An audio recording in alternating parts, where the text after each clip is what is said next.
Hello everyone, मैं ब्रजेश कुमार अपने YouTube channel GK by Brajesh पे आपका स्वागत करता हूं। दोस्तों, जैसा कि आप देख रहे हैं, आज हमारी ये क्लास 4th है और करंट अफेयर का डेली डिस्कशन हम लोग यहां पर कर रहे हैं। तो जिन लोगों ने अभी पुराने वीडियो नहीं देखे हैं वो जाकर देख सकते हैं। तो देखिए, आपका अभी यूपीएसआई की परीक्षा होनी है, आपका यूपीपी की परीक्षा होनी है, यूपी होमगार्ड की परीक्षा होगी, साथ में आपने लेखपाल का फॉर्म भरा होगा, यूपी पीसीएस का फॉर्म आने वाला है, आरओ का 2026 का एग्ज़ाम आएगा। तो इन सभी एग्ज़ाम के लिए ये करंट अफेयर बहुत इंपॉर्टेंट है। तो उत्तर प्रदेश का हो या आप एसएससी का भी एग्ज़ाम दे रहे हैं, सीजीएल मेंस वगैरह भी देंगे, रेलवे का एग्ज़ाम देंगे, तो सभी जगहों पर ये एक काम आएगा। तो चलिए उसी को ध्यान में रखकर हम लोग अपना आज का सेशन स्टार्ट करते हैं। और इसकी एक प्लेलिस्ट मैं बना दूंगा, 3 क्लासेस हो गई हैं और इधर हम लोग यहाँ पर आज देख रहे हैं कि जो चौथी क्लास है इसमें क्या क्या चीज़ हम लोग डिस्कस करने वाले हैं। ठीक है, चलिए। तो आपके सामने पहला प्रश्न यहाँ पर आया है, हाल ही में किसे मरणोपरांत भारत का सर्वोच्च विज्ञान रत्न पुरस्कार से सम्मानित किया गया है। ठीक है, तो इसी तरह के क्वेश्चन बनते हैं। यहाँ पर है तो ऑप्शन में है के थंगराज, के वेंकट रमन, दिव्येंदु दास, सॉरी मोहन है, एस वेंकट मोहन, दिव्येंदु दास या जयंत विष्णु नार्लिकर। इनमें से क्या आंसर होगा? तो देखिए, यहाँ पर जो आपके सामने है जयंत विष्णु नार्लिकर। ठीक है, नार्लिकर। अब ये क्या है कि इनको मरणोपरांत यानी मृत्यु के बाद विज्ञान रत्न पुरस्कार से सम्मानित किया गया है, जो इंडिया का सर्वोच्च विज्ञान पुरस्कार है। अच्छा, हाईएस्ट सिविलियन अवार्ड किसी को जानकारी हो तो बता दें। सिविलियन अवार्ड, ठीक है, सिविलियन अवार्ड कौन सा है? देखिए, भारत रत्न है, भारत रत्न। इसके बाद आता है पद्म विभूषण, फिर पद्म भूषण, फिर पद्म श्री। ये सीक्वेंस याद कर लीजिए। कभी अगर क्रोनोलॉजी लगाने को आए, ऑर्डर लगाने को आए, तो आप कर सकते हैं। भारत रत्न सबसे बड़ा हाईएस्ट सिविलियन है, ठीक है, फिर पद्म विभूषण, पद्म भूषण और पद्मश्री। ठीक है, फिल्म जगत में दादा साहब फाल्के, दादा साहब फाल्के अवार्ड। ठीक है, तो ये कुछ अवार्ड हैं जो आपको याद रखने हैं। क्लियर? चलिए तो आगे बढ़ते हैं। और ये पुरस्कार जो दिया है द्रौपदी मुर्मू जी ने प्रदान किया है। क्लियर? चलिए अगला प्रश्न है यहाँ पर, निम्न में से किसके साथ एलआईसी ने ग्रामीण भारत इंश्योरेंस की पहुंच बढ़ाने के लिए साझेदारी करी है? तो यहाँ पे सहज insurance services, HDFC life insurance, ICICI prudential life, SBI life insurance. तो एलआईसी जो अभी देखिएगा कि भाई एलआईसी लाइफ इंश्योरेंस जो कंपनी है आपकी, जो क्या कहते हैं कि एलआईसी करती है ना, जो कॉरपोरेशन है, अब ये आपका इंश्योरेंस जो ग्रामीण क्षेत्रों में करेगी। तो यहाँ पर बात हो रही है, तो इस किसके साथ किया है? सहज इंश्योरेंस सर्विसेज के साथ किया, जिससे लोग अपनी सैलरी का या इनकम जैसे भी होती हो, क्योंकि गांव वगैरह में कोई रेगुलर इनकम नहीं होती, लोग एग्रीकल्चर पे, मजदूरी पे होते, तो वो भी अपना पैसा सेव करना चाहते हैं ताकि फ्यूचर सेव रहे, फ्यूचर में उन्हें पैसा मिल सके। हो सकता है वो शिक्षा के लिए रखें, बहन बेटियों की शादी के लिए। तो इस तरीके से सरकार अगर ग्रामीण क्षेत्र तक पहुँच रही है तो ये काफ़ी बढ़िया बात है। अगला प्रश्न है, 1 जनवरी 2026 को निम्न में से किसका 68 नंबर का स्थापना दिवस मनाया गया है? डीआरडीओ, इसरो, बॉर्डर सिक्योरिटी या इंडो तिब्बतन बॉर्डर। देखिए, ये जो बना था 1958 में बना था, ये 1969 में बना था। ठीक है, अब इसको तो मुझे चेक करना पड़ेगा क्योंकि मुझे इसका आइडिया नहीं है, बट आप यहाँ पर बताओ कि 68 किसका बना है? तो यहाँ पर डीआरडीओ का बना है। ठीक है, ये 1 जनवरी 1958 का बना था, जिसका हेडक्वार्टर कहाँ है? न्यू दिल्ली में है। कहाँ है? न्यू दिल्ली में। ठीक, और इसके हेड जो थे समीर वी कामत थे। इनका 1 साल का कार्यकाल बढ़ाया भी गया था और फ्यूचर में कोई अपडेट होगी तो वही मैं बता दूंगा। इसका आदर्श वाक्य है लक्ष्य, और आदर्श वाक्य इसका है कि भारत की रक्षा तकनीक को आत्मनिर्भर बनाना। और आदर्श वाक्य याद कर लीजिए, ये मोस्ट इंपॉर्टेंट है आपके लिए, है ना, बलस्य मूलम विज्ञानम, यानी शक्ति का आधार ही विज्ञान है। क्लियर? ठीक, और इसके बाद जो आपने इसरो सुना, ISRO Indian Space Research Organisation, वो इस्टेब्लिश हुई थी 1969 में, 15 अगस्त को हुई थी वो।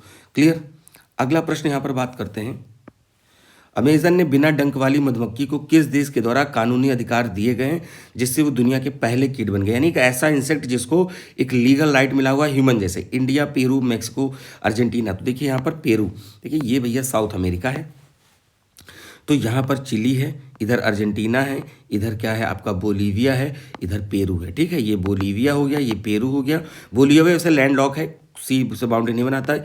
इधर ब्राज़ील है, इधर कोलंबिया है, इधर वेनेजुएला, जिसमें वेनेजुएला जो है आपका कोलंबिया, ब्राज़ील और गुयाना। ये याद रखिएगा, मैं 2 दिन से इसको बता रहा हूँ, जो आपके लिए इंपॉर्टेंट है, इस वजह से इसको डिस्कस कर रहा हूँ। अभी वेनेजुएला क्यों चर्चा में आ गया?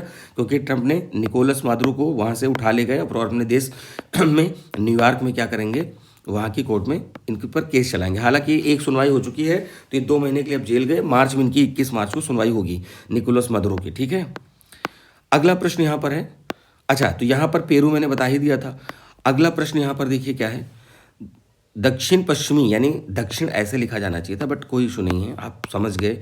साउथ की बात हो रही है। साउथ वेस्टर्न वायु कमान air officer commanding in chief किसे नियुक्त किया गया है? तेजेंद्र सिंह, अर्चना जैन, पंकज त्रिपाठी, या फिर यहाँ पर है आपके सुमित रस्तोगी। तो किसे किया गया है भाई? तो यहाँ पर किया गया है Tejendra Singh. Clear, option number A. अगला है, किस सिटी में 44 नंबर की junior national kho kho championship हुई है? लखनऊ, भोपाल, बेंगलुरु, पटना।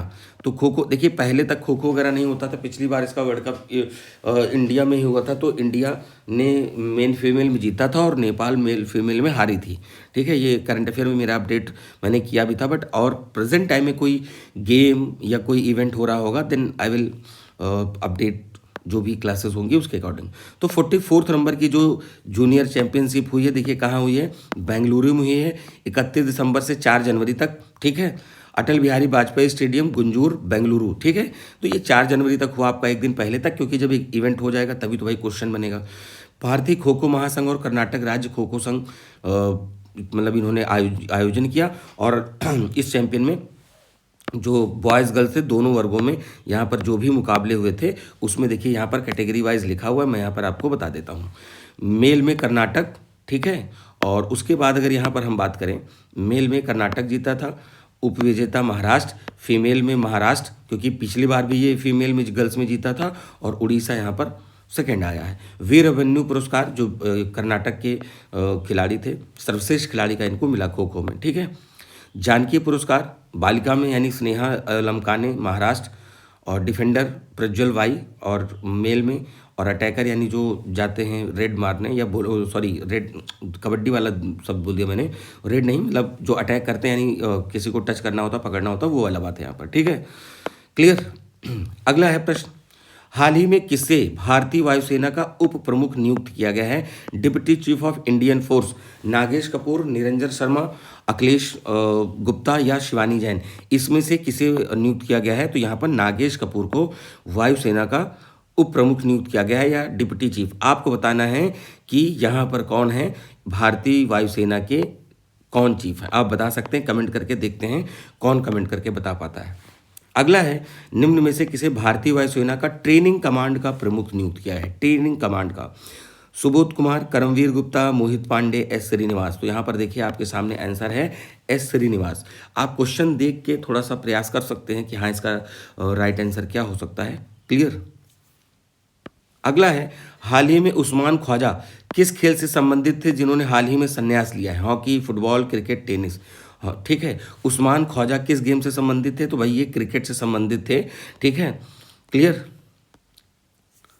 अगला, भारत की पहले वंदे भारत स्लीपर ट्रेन गुवाहाटी और किस शहर के बीच में चलाई गई है? बट ये मैं अपडेट दे चुका हूँ पहले, मैंने किसी करंट अफेयर में या किसी क्लास में मैंने बताया था कि ये फ्यूचर में चलेगी। बट ये है कि काफ़ी समय से इधर क्लास नहीं हुई, तो मैं कह भी नहीं सकता हूँ कि आपने लगातार कोई वीडियो देखा होगा या पाया होगा। तो बट अब आपको लगातार क्लास मिलने, तो आपका करंट अफेयर बिल्कुल रेडी रहेगा, आप बिल्कुल अच्छे से तैयार करते रहिए।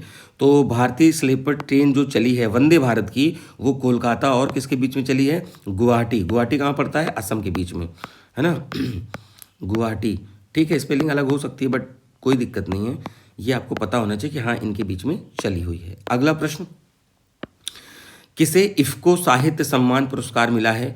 मैत्री पुष्पा, शिवम सक्सेना, अनुराग जैन, अंकिता जैन। इनमें से किसे इफ्को साहित्य पुरस्कार मिला है? तो मैत्री पुष्पा को मिला है, मैत्री पुष्पा। अगला है, निम्न में से किस राज्य में इमोइन एरप्पा महोत्सव मनाया गया? देखिए, जब आप एसएससी का सीजीएल मेंस का परीक्षा दे रहे होंगे तब आपको ऐसे ही प्रश्न मिलते हैं, ठीक है। फिर लगेगा कि ये करंट का क्वेश्चन है या फिर आपका कह सकते हो कि जीएस का क्वेश्चन है। तो जब अभी हुआ है पश्चिम बंगाल, एमपी, बिहार, मणिपुर, ठीक है। तो ये कहाँ हुआ? मणिपुर। नाम से देखो भाई, ठीक है, मणिपुर में हुआ। अच्छा, मणिपुर में क्लासिकल डांस है तो उसको मणिपुरी ही डांस बोलते हैं। चलिए मैं एक जल्दी से 8 क्लासिकल डांस आपको यहाँ पर 1 मिनट लगेगा रिवाइज करा देता हूँ।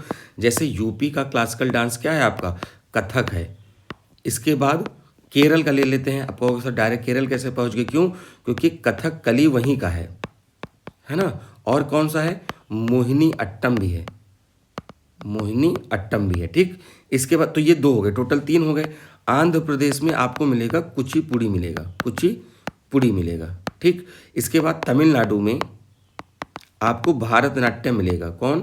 भारतनाट्यम मिलेगा। ठीक, इसके बाद उड़ीसा में उड़िया मिलेगा। ठीक, फिर आसाम में कौन सा मिलेगा? आसाम में मिलेगा सत्रिया। फिर और कौन सा मिलेगा आपको? मणिपुर में मणिपुर में आपको मणिपुरी क्लासिकल डांस मिलेगा। ये पॉइंट याद रखिएगा, 1 2 3 4 5 6 7 8, तो ये 8 क्लासिकल डांस याद रखिए। मतलब हर एक एग्जाम में रिपीट होता है, इतने शिफ्टों में पेपर होता है, तो ये प्रश्न आएगा ही आएगा। अगला है, किसे यूरो को अपनी आधिकारिक मुद्रा के रूप में स्वीकार करने वाला यूरो जोन का 21वां सदस्य बन गया। यूरोप की कुछ कंट्रियां ग्रुप बनाई कि भैया ऐसा है कि अगर हमें व्यापार करना है, किसी देश में जाना भी है, एक्स देश इधर जेड में जाना चाहता है, तो इसको 3 देशों से सबका वीज़ा चाहिए होगा, सबकी करेंसी होगा, तो एक यूरो जोन पास बन जाता है और प्लस एक ही करेंसी, यानी अब ये व्यापार करें तो किसी को डॉलर या उनके खुद की करेंसी यूरो सबकी टेंशन नहीं रहेगी। तो यूरो जोन जब ये शामिल हो जाएंगे तो इस तरीके से वो उस मुद्रा का प्रयोग कर लेंगे, तो ट्रेड में दिक्कत नहीं आएगी। तो स्वीडन, पोलैंड, बुल्गारिया, हंगरी, तो इसमें देखिए भैया बुल्गारिया है। ठीक है, बुल्गारिया ने यूरो जोन का 21वां सदस्य बना है, मतलब 21वां सदस्य बना है यूरो मुद्रा को एक्सेप्ट करने वाला। ठीक है, अगला प्रश्न आपके सामने यहाँ पर है कि किसने युवाओं को भारत में महिलाओं के सामने आने वाली समस्याओं पर रिसर्च करने और उसका समाधान सुझाने के लिए शक्ति स्कॉलरशिप फेलोशिप शुरू करी है? तो ministry of women and child development, NITI Aayog, home ministry, national commission for women, इसमें से किसने ऐसा किया है कि महिलाओं के लिए एक फेलोशिप शुरू करी जाए, पैसा एक कुछ अमाउंट दिया जाए, जिससे कि वो महिलाओं की समस्या कौन कौन से हो सकती हैं, वो मेंटल हो सकती है, वो उनकी बॉडी से संबंधित हो सकती है, सिक्योरिटी हो सकता है, एजुकेशन हो सकता है, हेल्थ हो सकता है, उन सभी के लिए रिसर्च करने के लिए जो फेलोशिप की बात करी है नेशनल वुमेन कमीशन ने कहा है। ठीक है, तो राष्ट्रीय महिला आयोग ने कहा है 1 लाख रुपए का अनुदान मिलेगा 6 महीने के लिए। तो इसमें आप जाकर कहीं रिसर्च कर सकते हो, क्योंकि ये ट्रैवलिंग का खर्चा, रहने का खर्चा, कुछ कह सकते हो सामान की ज़रूरत पड़ेगी, किसी से बातचीत करना होगा, कुछ है ना, मीटिंग्स रखनी होंगी, तो सब जगहों के लिए इनको आने जाने की सुविधा, तो इस तरह से पैसा वगैरह की व्यवस्था करी जाएगी। ठीक है, अगला है, दुनिया का सबसे बड़ा वाणिज्यिक संचार उपग्रह ब्लू बर्ड ब्लॉक 2 किस देश से संबंधित है, जिसे हाल ही में इसरो ने लॉन्च किया है? इसरो ने एक कॉमर्शियल कम्युनिकेशन सैटेलाइट लॉन्च करी है जिसका नाम है ब्लू बर्ड ब्लॉक 2। भारत, रूस, अमेरिका, जापान, अगर हम दूसरे का कर रहे हैं तो इसका मतलब यार इंडिया का नहीं होगा, अमेरिका का होगा।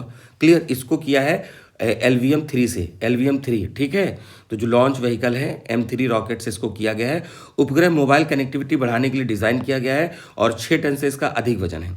देखिए, भारत का जो इसरो है, इसरो काफ़ी सक्सेस रेट इसका ज़्यादा है। अगर C65 तक भेजा गया है या 66 तक भेजा गया है, तो इसके 61 जो कह सकते हो कि जो मिशन है वो सक्सेसफुल है। इतना सक्सेस रेट इंडिया का ज़्यादा है, कम खर्चे में दूसरे देश भी उसको पसंद करते हैं कि भेजना पसंद करते हैं। ठीक है, तो ये रही हमारी आज की क्लास की डिस्कशन और उम्मीद है आपको समझ में आया होगा। तो भैया, जो लोग अभी PCS की परीक्षा दोगे 2026 की, RO की परीक्षा आप लोग जो देंगे, है ना, सभी को ध्यान में रखकर मैं क्वेश्चन का नंबर ऑफ क्वेश्चन भी बढ़ाऊंगा। आप UPSI के लिए बिल्कुल रेडी हो जाइए।